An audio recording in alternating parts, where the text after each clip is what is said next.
السلام علیکم ورحمۃ اللہ وبرکاتہ۔ جس طرح پیارے نبی صلی اللہ علیہ وسلم کے بہت سارے فرمان ہیں کہ مسلمانوں کو آپس میں محبت اور ہمدردی کا برتاؤ کرنا اور ایک جسم و جان بن کر رہنے کی تاکید فرمائی، اسی طرح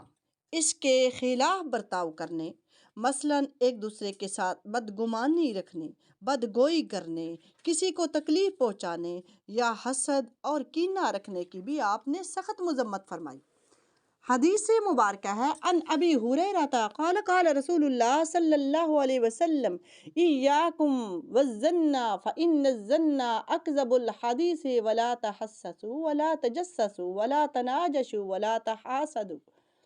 ولا تباغضوا ولا تدابروا وكونوا عباد اللہ اخوانا۔ حضرت ابو ہریرہ رضی اللہ عنہ سے روایت ہے، رسول اللہ صلی اللہ علیہ وسلم نے ارشاد فرمایا کہ تم دوسروں کے متعلق بدگمانی سے بچو، کیونکہ بدگمانی سب سے جھوٹی بات ہے۔ تم کسی کی کمزوریوں کی ٹو میں نہ رہا کرو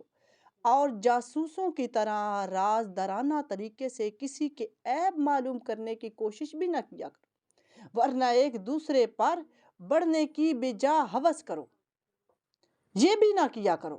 اور نہ ہی آپس میں حسد کرو، نہ آپس میں بغض و کینہ رکھو، نہ ایک دوسرے سے منہ پھیرو، بلکہ اللہ کے بندے عباد اللہ اخوانا، اللہ کے حکم کے مطابق بھائی بھائی بانٹے۔ آج ہمارے گھروں کے اندر بگاڑ کی وجہ کیا ہے؟ کیوں؟ یہ سب وہ باتیں ہیں جو دلوں میں بغض و عداوت پیدا کر کے آپس کے تعلقات کو خراب کرتے ہیں۔ سب سے پہلے تو آپ نے بدگمانی کا ذکر فرمایا۔ یہ ایک قسم کا جھوٹا وہم ہے۔ جو شخص اس بیماری میں مبتلا ہو، اس کا حال یہ ہوتا ہے کہ جس کسی سے اس کا ذرا سا اختلاف ہو، اس کے ہر کام میں اس کو بدنیتی نظر آتی،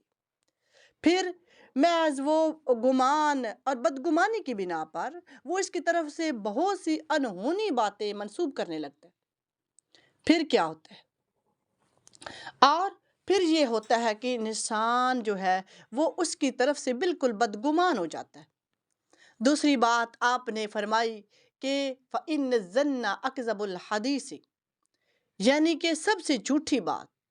کسی کے خلاف زبان سے اگر جھوٹی بات کہی جائے تو اس کا سخت گناہ ہونا ہر مسلمان جانتا ہے، لیکن کسی کے متعلق بدگمانی کو اتنی بری بات نہیں سمجھا جاتا۔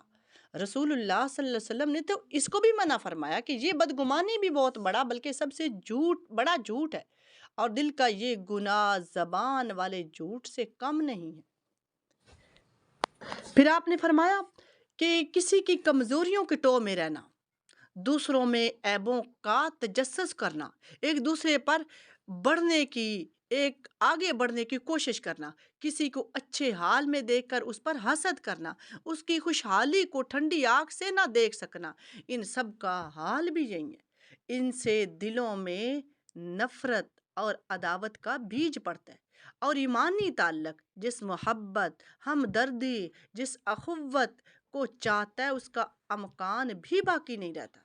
پھر آپ صلی اللہ علیہ وسلم نے حدیث کے آخر میں جو فرمایا ہے کہ وَكُونُوا عِبَادَ اللَّهِ إِخْوَانًا، اے اللہ کے بندو بھائی بھائی بن کر رہو، تو اس میں اشارہ ہے کہ جب تم اپنے دلوں اور سینوں کو نفرت سے، عداوت سے پیدا کرنے والی جو بری عادتیں ہیں ان سے صاف رکھو گے تو تبھی تو تم عباد اللہ اخوانہ بن سکو گے، تبھی تو تم آپس میں بھائی بھائی بن سکو گے۔ ادروائز اور کوئی ایسا کام نہیں جس سے تمہارے دلوں میں محبت